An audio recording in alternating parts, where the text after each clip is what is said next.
దయ్యపు చాకిరి. శివాపురం జమీందారు గారికి శివాపురంలో పెద్ద లోగిలి ఉండేది. అయితే ఆయన అక్కడ ఎక్కువగా ఉండేవాడు కాదు. రాజకార్యాలు జాస్తి కావటం చేత రాజధానిలోనే ఉండేవాడు. అయినా శివాపురం ఇంటి నౌకర్లు చాకర్లు ఇంటిని కనిపెట్టుకునే ఉండేవాళ్ళు. తోటమాలి తోట పని చేసేవాడు. వంటవాళ్ళు వంటలు చేసేవాళ్ళు. ఇల్లు తుడిచేవాళ్ళు ఇల్లు తుడిచేవాళ్ళు. అంట్లు తోమేవాళ్ళు తోమేవాళ్ళు. అడిగే వాళ్ళెవరూ లేరు కనుక వాళ్లకు హాయిగా కాలక్షేపమవుతూ ఉండేది. అందరూ తమ తమ పనులు ముగించుకొని అవి ఇవి కబుర్లు చెప్పుకుంటూ రాత్రిపూట కూడా తమ ఇళ్లకు పోకుండా జమీందారు గారి లోగిట్లోనే పడుకునేవారు. ఇలా సుఖంగా వెళ్ళిపోతున్న నౌకర్ల జీవితం మీద పెద్ద పిడుగు పడ్డట్టు అయ్యింది. ఒకరోజు రాత్రి పొద్దుపోయి అందరూ కబుర్లు చెప్పుకుంటూ ఉండగా ఇంటి గదులలో ఎవరో నడిచిన చప్పుడు, తలుపులు తెరిచిన చప్పుడు, దబాల్న మూసిన చప్పుడు అయ్యింది. తర్వాత వంట ఇంట్లో కూడా ఏవో చప్పుళ్ళు వినిపించాయి. తలుపులన్నీ మూసి ఉన్న ఇంట్లో చప్పుళ్ళు వినిపిస్తే అవి దెయ్యాల చప్పుళ్ళు అనుకోవాలి. ఏ దొంగవాడో అయితే అందరూ మేలుకొని ఉండగా ఎలాంటి చప్పుడు చెయ్యడు. ఒకళ్ళిద్దరూ ధైర్యం చేసి ఎవరది అని కేకలు పెట్టి చూశారు. కానీ జవాబు లేదు. చప్పుళ్ళు ఆగనూ లేదు. ఆ రాత్రికి ఆ ఇంట్లో పడుకునేటందుకు ధైర్యం లేక నౌకర్లందరూ ఒకే మాట మీద బయటకు వచ్చేసి ఇంటికి తాళం పెట్టి ఎవరి ఇంటికి వారు వెళ్ళిపోయారు. అయితే గంగులు అనే కుర్రవాడొకడు ఇంట్లో దిగబడిపోయాడు. వాడి విషయం ఎవరికీ గుర్తు రాలేదు. వాడు నౌకర్లకు నౌకరు కావటం చేత బాగా అలిసిపోయి మిగిలిన వాళ్ళంతా కబుర్లు చెప్పుకునే సమయంలో మంచం ఒక దాని కింద దూరి గాఢమైన నిద్రలో పడిపోయాడు. మిగిలిన నౌకర్లంతా వెళ్ళిపోయిన కొద్దిసేపటికే వంట ఇంట్లో ఏదో పళ్ళెం దబాల్న కింద పడి పెద్ద చప్పుడయ్యేసరికి గంగులకు నిద్రాభంగం అయ్యింది.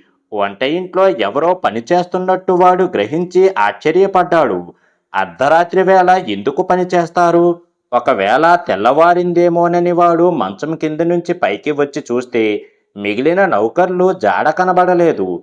అందరూ వంట ఇంట్లో చేరారు అనుకొని గంగులు వంట ఇంటికేసి వెళ్ళి తెరిచి ఉన్న తలుపులో నుంచి తొంగి చూసి మరుక్షణం కొయ్యబారిపోయాడు. వంట ఇంట్లో వాడికి ఒక పెద్ద కొండముచ్చు లాంటి ఆకారం పనిచేస్తూ కనిపించింది.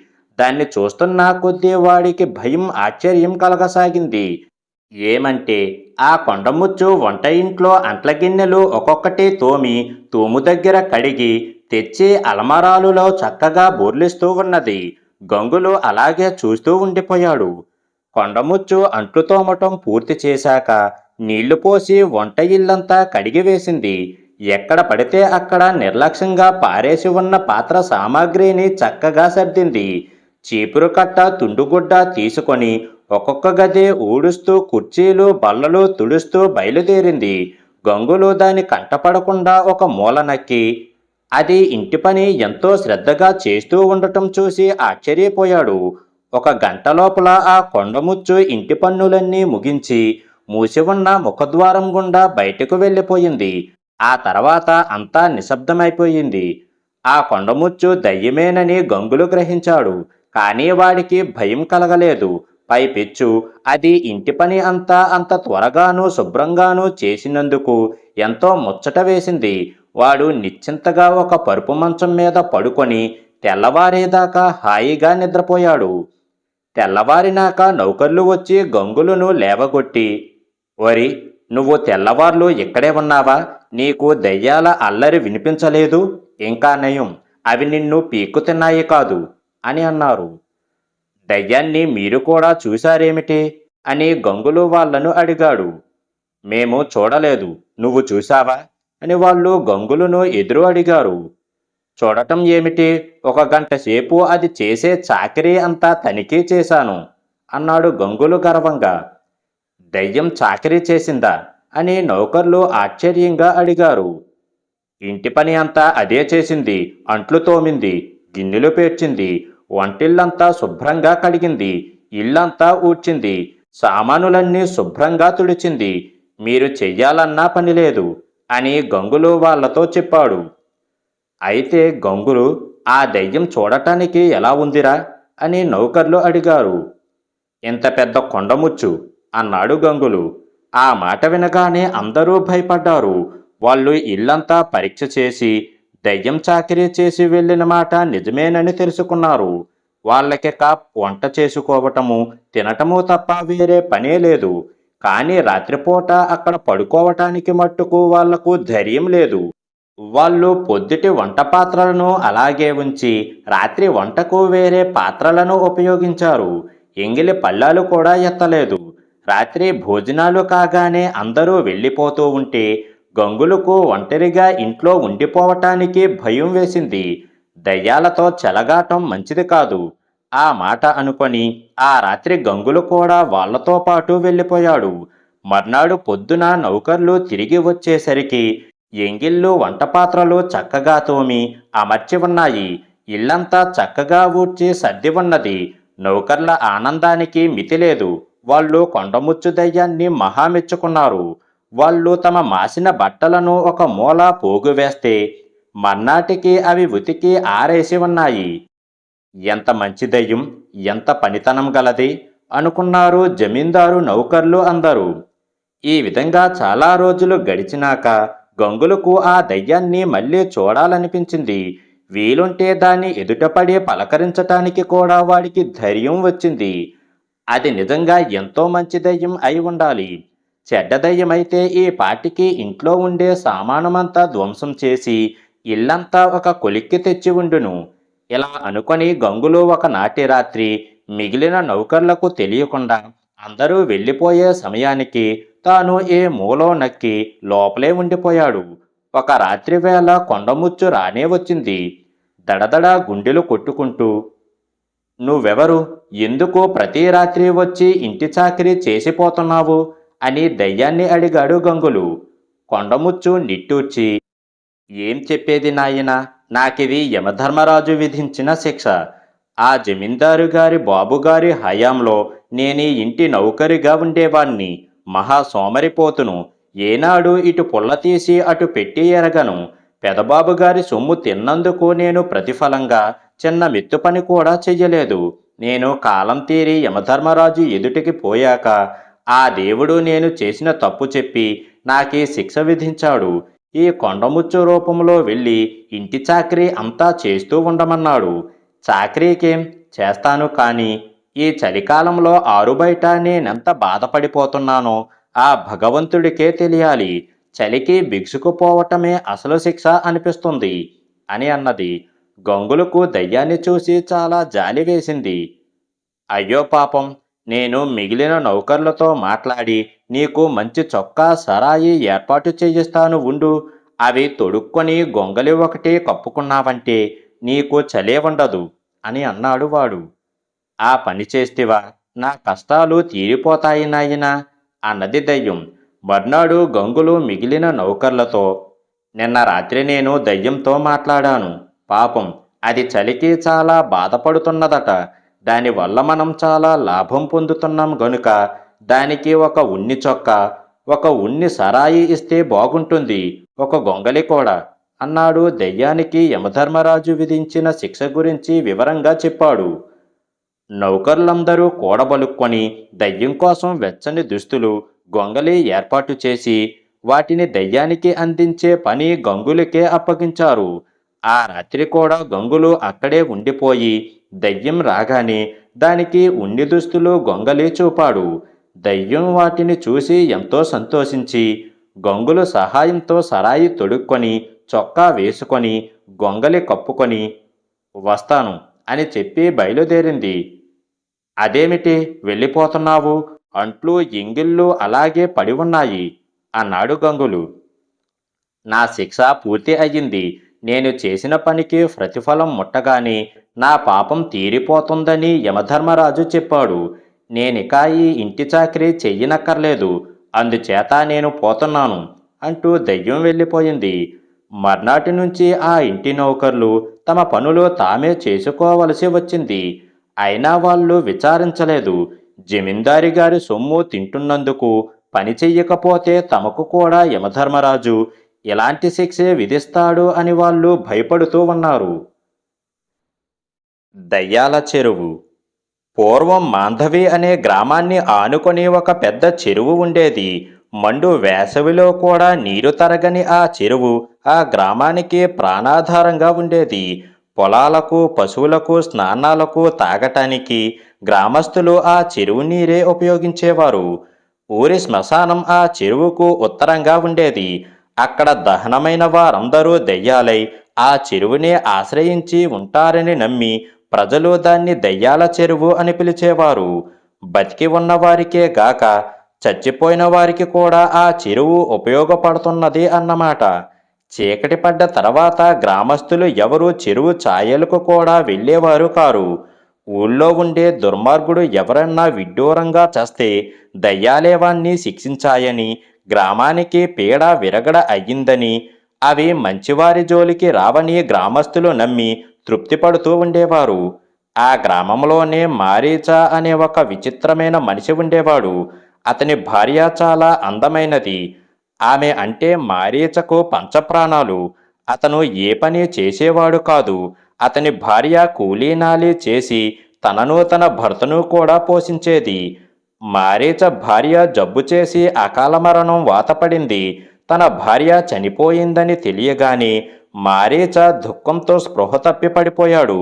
స్పృహ లేని సమయంలో అతనికి ఒక దృశ్యం కనిపించింది.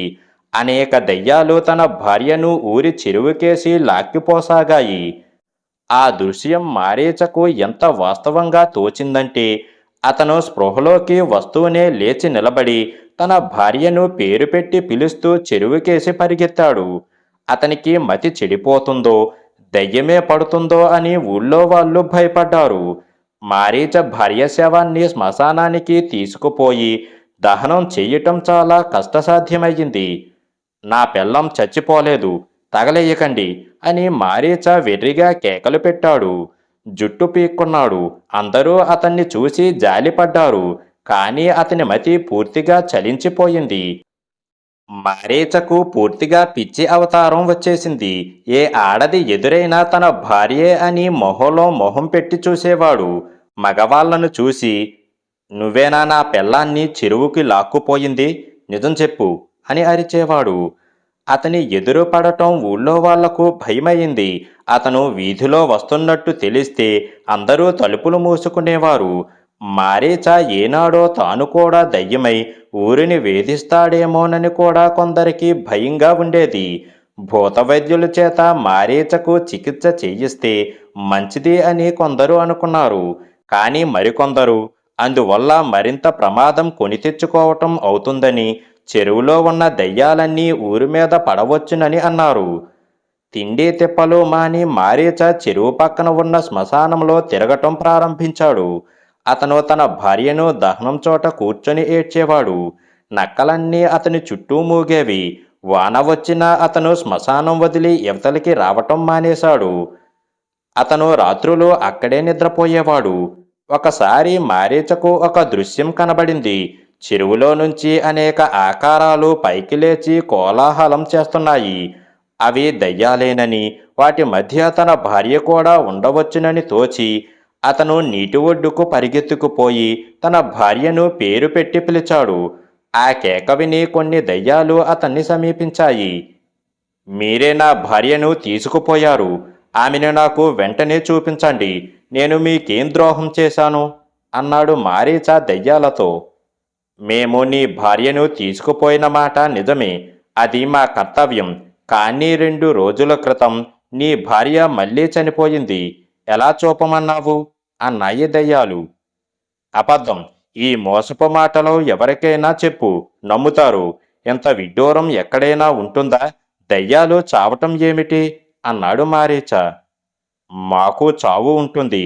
నువ్వు నీ భార్య కోసం ఏడ్చి కృషించినట్టే నీ భార్య కూడా కృషించి చచ్చిపోయింది.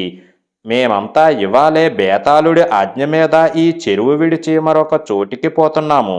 మాలో నీ భార్య లేదు, కావలిస్తే చూసుకో అన్నాయి దయ్యాలు. అయితే చచ్చిపోయిన నా భార్య ఏమయ్యింది? దాచకుండా నిజం చెప్పండి అని మారీచ అడిగాడు. ఈ చెరువులోనే చేపరూపం ధరించి నీ భార్య తిరుగుతున్నది. మేమే ఆమెను పోల్చలేము. నువ్వు ఆమె మాట మరిచిపోవచ్చు అంటూ దెయ్యాలు వెళ్ళిపోయాయి. ఏ రూపంలో ఉన్న నా భార్యను పోల్చగలను అన్నాడు మారీచ. మర్నాడు అతను ఊళ్ళోకి వెళ్ళి ఒక వల తెచ్చి చెరువులో చేపలను పట్టి ఒక్కొక్క చేపనే పరీక్షించి పక్కన పెట్టడం ప్రారంభించాడు. అది చూసి గ్రామస్తులు చేపలను కొంటామని వచ్చారు. కానీ మారీచ వాళ్ళ మాటలు వినిపించుకోలేదు. అతను చేపలను పరీక్షించటంలో నిమగ్నుడు అయ్యాడు. ఊళ్ళో వాళ్ళు తమకు కావలసిన చేపలను తీసుకొని డబ్బులు అక్కడ పడేసి వెళ్ళిపోసాగారు. సాయంత్రం అయ్యేసరికి అతను పట్టిన చేపలు కుప్పపోయి డబ్బులు కుప్ప మిగిలింది. మారీచకు తన భార్య దొరుకుతుందన్న ఆశ పోలేదు. అతను రోజు చెరువులో వలవేసి చేపలు పట్టి ప్రతి ఒక్క చేపను పరీక్షిస్తూ జీవితం గడపసాగాడు. భార్య తిరిగి దొరుకుతుందన్న ఆశే అతనికి జీవితం మీద విరక్తిని పోగొట్టి మామూలు మనిషిగా మార్చింది. మారీచ మారాడని, తిరిగి ప్రపంచంలో పడ్డాడని గ్రామస్తులు అనుకున్నారు. చెరువులో ఉండిన దెయ్యాలను వెళ్ళగొట్టాడన్న కీర్తి కూడా అతనికే దక్కింది. ఆ చెరువుకు దయ్యాల చెరువు అన్న పేరు క్రమంగా పోయింది. ఐశ్వర్యం కంటే అదృష్టం మేలు. ఒక గ్రామంలో ఒక సామాన్య రైతుకు ఒక కొడుకు కలిగాడు. ఆ రోజు అదృష్ట దేవత రైతు ఇంటికి వచ్చి, నేను అదృష్ట దేవతను, మీ బిడ్డను కనిపెట్టి ఉంటాను. ఐశ్వర్య దేవతను కాకపోవటం చేత మీ వాడికి అంతులేని సంపద ఇవ్వటం నాకు సాధ్యం కాదు. కానీ అడుగడుగునా వాడికి కలిసి వచ్చేటట్టు చూడగలను అని అన్నది. ఈ మాట విని రైతు అతని భార్య పరమానందం చెంది, అదే మాకు మహాభాగ్యం అని అన్నారు. అదృష్ట దేవత అండతో రైతు కొడుకు రాహులుడు ఎలాంటి ప్రమాదాలు లేకుండా పెరిగి రాసాగాడు. ఎందుచేతనంటే వాడు పొరపాటున కాలు జారి పడితే అదృష్ట దేవత పక్కనే ఉండి వాడు పడే చోటు మెత్తగా ఉండేటట్టు చూసేది. వాడు ఎవరితోనైనా దెబ్బలాడితే అవతలివాడి దెబ్బలు గురి తప్పేటట్టు, రాహులుడి దెబ్బలు గురిగా తగిలేటట్టు చేసేది. రాహులుడు ఏ పని చేసినా కలిసి వచ్చేటట్టు, పూర్తి ఫలితం దక్కేటట్టు చేసేది. దురదృష్ట దేవత రాహులుడికేసి రావటానికి ప్రయత్నించే పక్షంలో అదృష్ట దేవత ఆమెను తరిమి కొట్టేది. ఈ విధంగా రాహులుడు అదృష్ట దేవత రక్షణలో పెరిగి పెద్దవాడై తన తండ్రి పొలంలో పనిచేయసాగాడు.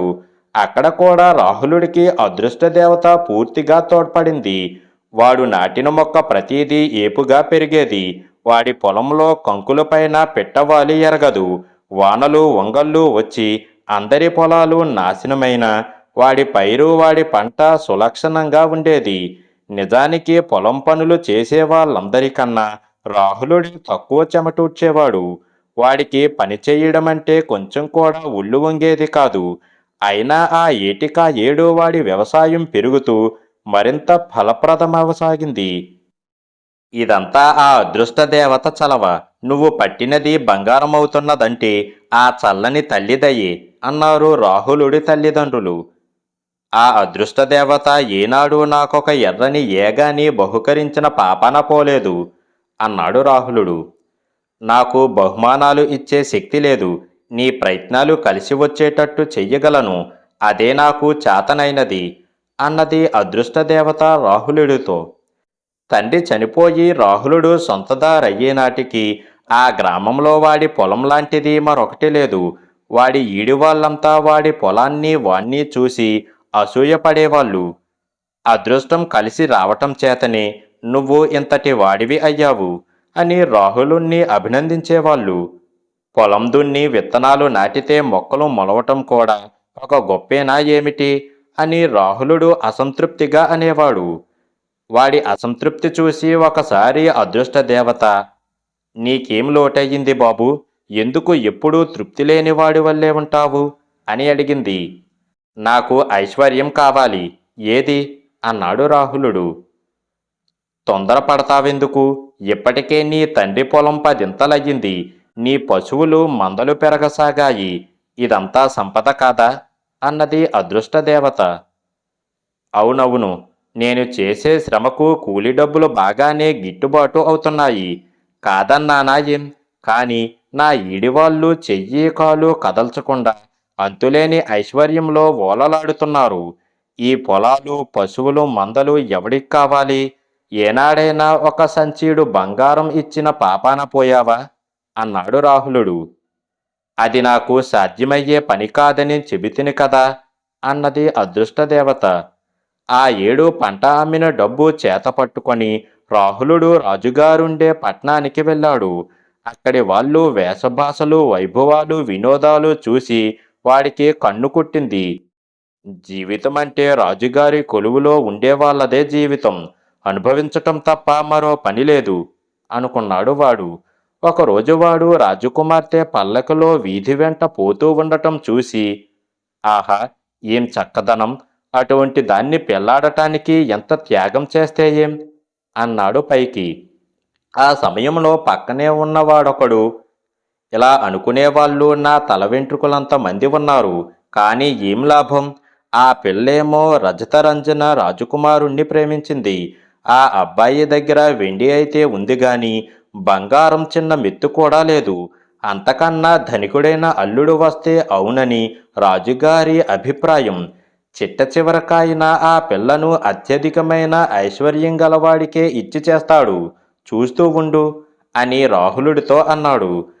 రాహులుడికి తన జీవితం మీద అసహ్యం వేసింది. అదృష్టదేవత అండా తనకున్నదన్న మాటేమో గాని రాజుగారి ఆస్థానంలో తనకు ఒక చిన్న ఆసనం కూడా లేదు. వాడు తన ఇంటికి తిరిగిపోయి ఇల్లు కనిపెట్టుకుని ఉన్న అదృష్ట దేవతతో, నేను రాజకుమార్తెను ప్రేమించాను, ఆమెను పెళ్లాడాలి అని అన్నాడు. చాలా కష్టసాధ్యమే, నాకు చేతనైన సహాయం చేస్తాను. అదృష్టవశాన నువ్వు రాజకుమార్తె ప్రాణాన్ని గాని రాజు ప్రాణాన్ని గాని కాపాడటం జరిగే పక్షంలో అని అదృష్టదేవత ప్రారంభించింది. ఆ పప్పులేవి ఉడకవు. రాజు తన కూతుర్ని హెచ్చు ఐశ్వర్యం గలవాడికే ఇస్తాడు అన్నాడు రాహులుడు. దానికేం, నీకన్నా బీదవాడు కూడా అదృష్టం కలిసి వచ్చి శ్రమిస్తే కుబేరుడు కావచ్చు. కావలిస్తే బంగారపు గనులు ఉండే చోటు చూపిస్తాను, తవ్వించు, కృషి సాగించు అన్నది అదృష్టదేవత. కృషి, శ్రమ చేతనైతే నాకు 3 పూట్ల బంగారం ఇవ్వు, మిగిలిన గనులంతా నువ్వే ఉంచుకో అన్నాడు రాహులుడు. అలాంటివి కోరవలసింది నన్ను అంటూ ఐశ్వర్యదేవత వారి పక్కన ప్రత్యక్షమయ్యింది. నువ్వేమిస్తావు అన్నాడు రాహులుడు. నీ వెంట తిరుగుతూ, కాపలా కాసే ఓపిక నాకు లేదు, ముచ్చటగా 3 వరాలు కోరుకో, వాటిని నీకిచ్చి నా దారిన నేను చక్కగా పోతాను అన్నది ఐశ్వర్యదేవత. నేను వరాలు కోరటానికి సిద్ధంగానే ఉన్నాను అన్నాడు రాహులుడు. ఆ వరాలు ఇచ్చాక నీ పూచి నాకేమీ ఉండదు, ఆ సంగతి ముందే తెలుసుకుంటే మంచిది అన్నది ఐశ్వర్యదేవత. నాకు ఉండదు, అది కూడా తెలుసుకో అన్నది అదృష్టదేవత. అదృష్ట దేవతతో విసుగెత్తి ఉన్న రాహులుడు లక్ష్యం చెయ్యక ఐశ్వర్యదేవతను ఇలా వరాలు కోరాడు. 1. నాకు సాటిలేని అందం కావాలి. 2. రాజులకు అర్హమైన సంస్కారము, నాగరికత అబ్బాలి. 3. నాకు తరగని బంగారం కావాలి. 3 ఇచ్చాను అంటూ ఐశ్వర్యదేవత అదృశ్యమయ్యింది. ఆ వెంటనే అదృష్టదేవత కూడా రాహులుణ్ణి విడిచిపెట్టి వెళ్ళిపోయింది. రాహులుడు రాజాస్థానంలో ప్రవేశించటానికి, రాజుగారి దృష్టిలో సాటిలేని అల్లుడు అనిపించుకోవటానికి ఎంతో కాలం పట్టలేదు. రాజకుమార్తె ఇంకా రజితరంజన రాజకుమారుణ్ణే ప్రేమిస్తున్నది. కానీ రాజు లక్ష్య పెట్టక, నిన్ను సువర్ణరంజన రాజకుమారుడికే ఇచ్చి చేస్తాను అని అన్నాడు. రాహులుడు ఇప్పుడు సువర్ణరంజన రాజకుమారుడు. పెళ్లి రోజు వచ్చింది. పెళ్ళికొడుకు, పెళ్ళికూతురు రాజవీధిన ఊరేగింపు బయలుదేరారు. ఊరేగింపు ఒక నగర ద్వారాన్ని సమీపిస్తూ ఉండగా ఆ ద్వారం మీద కూర్చొని ఉండిన 2 కాకులు చివాలున లేచి వెళ్ళి దూరంగా ఉన్న చెట్టు పైన వాలాయి. ద్వారం మీద ఉండే రాయి మీద పడుతుందని ఆ పెళ్ళికొడుక్కి చెప్పే వాళ్ళెవరూ లేరా అన్నది ఒక కాకి రెండో దానితో. ఆ కాకి అన్నంత పని జరిగింది. పెళ్ళికొడుకు ఆకస్మిక మరణం వల్ల చేసిన పెళ్లి ఏర్పాట్లు వృధా పోవటం రాజుగారికి ఇష్టం లేక రాజకుమార్తెను రజతరంజన రాజకుమారుడికే ఇచ్చి పెళ్లి పూర్తి చేయవలసి వచ్చింది. సువర్ణరంజన రాజకుమారుడి అంత్యక్రియలు మహావైభవంగా జరిగాయి. ముఖ్యంగా సువర్ణదానం చాలా అధికంగా జరిగింది. తరగని బంగారం ఉన్నది కదా.